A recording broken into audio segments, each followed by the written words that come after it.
looks like we found Cinderella. South Carolina's suffocating defense is heading to the Final Four.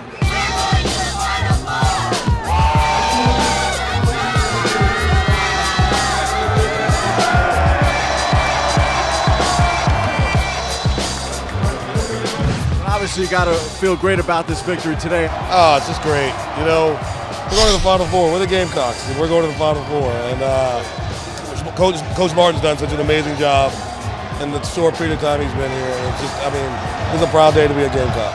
Oh, it's great. It's great for the state, great for our program, great for everything, man. Everybody in South Carolina, all of our fans that came out supported, we just thank them. I'm going to celebrate this one. The ones on Friday, I kind of, try and get my mind ready for the ones on Sunday, but Sunday's done. We accomplished the goal we came here to accomplish, so now I'm celebrating. I was happy, I was excited. That was every time I watch people cut the net that was on TV and stuff, I was wondering what I felt, and I experienced it, and that was very cool. We're focused as a team. We're focused on the next game ahead every time, and like I said, our defense, the way we play defense and how we pride ourselves on defense, we know that we can play in front of anybody, put anybody in front of us. Big name school, small name school, it does not matter. We're basketball players and we're competitors. So at the end of the day, we want to play basketball. We're not afraid of anybody.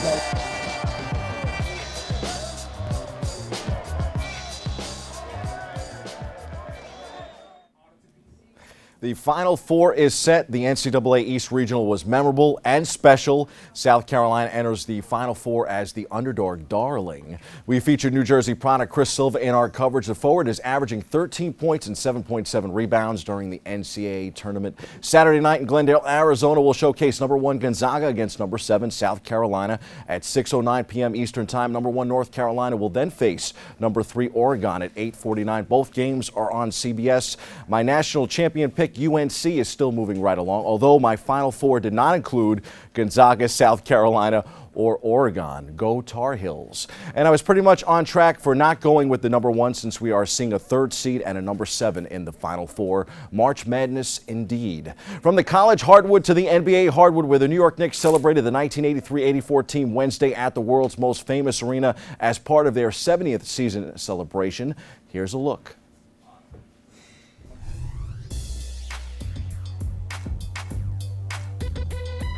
What we did in 83 and 84 would not be forgotten. And I was so happy that you're going to invite the players back. We had a special group of 10 guys, and we had a true superstar. We had a superstar who could score and shoot over 55%. I signed off on every single email I've ever sent the Knicks with once a Knick, always a Knick. So that came from me. So I am a Knick, and through and through. Having grown up here in this city, and I love the organization. Just your thoughts on being able to come back to the Garden. I know you come here a lot with your job in the NBA. Well, one of the things about any organization, and especially, the Knicks, is that, once you've been through the trials, the practice, the sweat, the tears, the fans booing, the fans yelling, the great write-ups, the poor write-ups, and you've been through that whole experience as a professional athlete, there's a bond that amongst that team that's incredible. And there's also a bond between the organization and those players. And just to be able to come back and reflect on that, to come here and see these guys and get that feeling of chemistry again and talk to them, and then also know that you had a little something to do with building on this 70-year tradition. It's incredible. So it's a great thing to do today. On Sports NYC. Keep on the lookout for that. Knicks legend Bernard King wishes Carmelo Anthony were surrounded by a championship-level supporting cast rather than all the drama that we have seen this season. It looks like Melo will step aside with 2 weeks to go in the NBA regular season, allowing the Orange and Blue a chance to really look at their younger players. The Knicks were officially eliminated from postseason contention Wednesday night in the loss to the Miami Heat. Knick guard Courtney Lee said everything just didn't work out for the club this year. Former Chicago Bulls great Scottie Pippen came out this week and said that his former former coach Phil Jackson, now the leading man in New York, should be forced out of the Big Apple. Pippen said it's time for the Zen master to step aside. Interesting commentary from Pippen. Time for some quick hitters from around the world of sports. New Jersey Devils great Patrick Elias, who helped lead the team to 2 Stanley Cup titles during his 21-year tenure with the Devils, announced his retirement this week. 21 years is quite a career. He will be missed. The New York Rangers are stumbling into the postseason. They clinched a playoff spot earlier in the week in a loss to San Jose. Goalie Henrik Lundqvist has returned, but he's not been right in the few games he's been back. Rangers will host Pittsburgh tonight at the Garden. Meanwhile, the Islanders will host the Devils in Brooklyn. No playoff hockey for the Devils or the Islanders. After spending last year putting in his systems and putting them all in place, Giants head coach Ben McAdoo is focused on making his players more efficient and productive. He came out this week and did not rule out the possibility that backup quarterback Geno Smith, formerly of the Jets, could one day be the heir apparent to Eli Manning. The Oakland Raiders are heading to Las Vegas. The vote went through. That won't happen this season or next, but expect to see the Sin City Raiders come 2020. I like my name better than the Las Vegas Raiders. What do you think?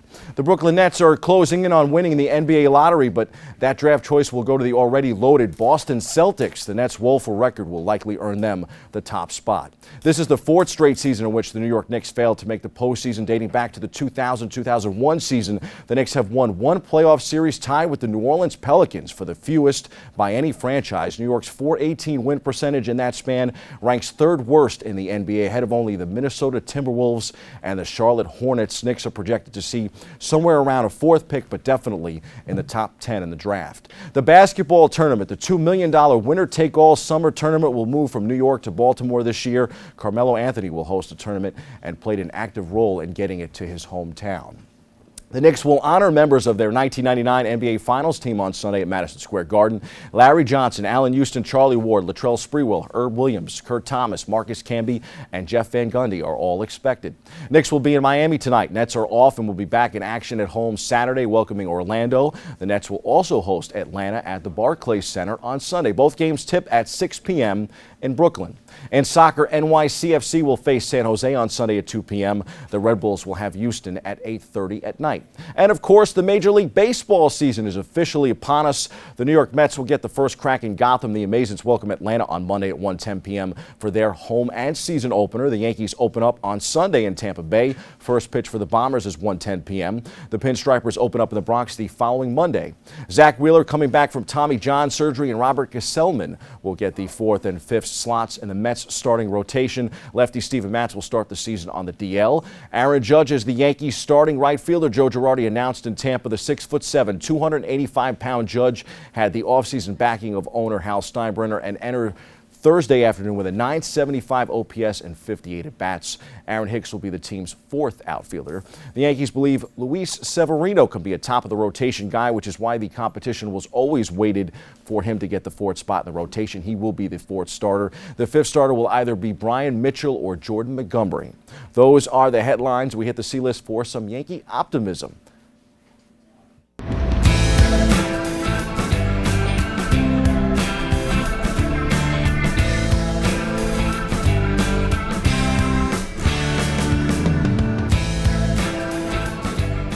Greg Bird was the story in 2015 before injuries. Gary Sanchez made a huge splash in 2016. Could Aaron Judge be the next guy in 2017? The Bronx Bombers have plenty of reason to be excited about the prospects of this season and beyond. But could the Baby Bombers do the unthinkable and really contend this year well ahead of schedule? I think the Yanks could surprise some people, and I actually don't think they will have the losing season that many analysts have forecasted. Pitching, as usual, is a concern, but Bird, Sanchez, and Judge look great in spring training. Bird hit 7 homers right behind Washington's Bryce Harper. He's looked most impressive. Sanchez belted 5 and has become the face of the Baby Bomber Yankees. Then there's Judge, who does strike out plenty, but when he connects, his homers are a cross between Reggie Jackson and Major League's Pedro Serrano.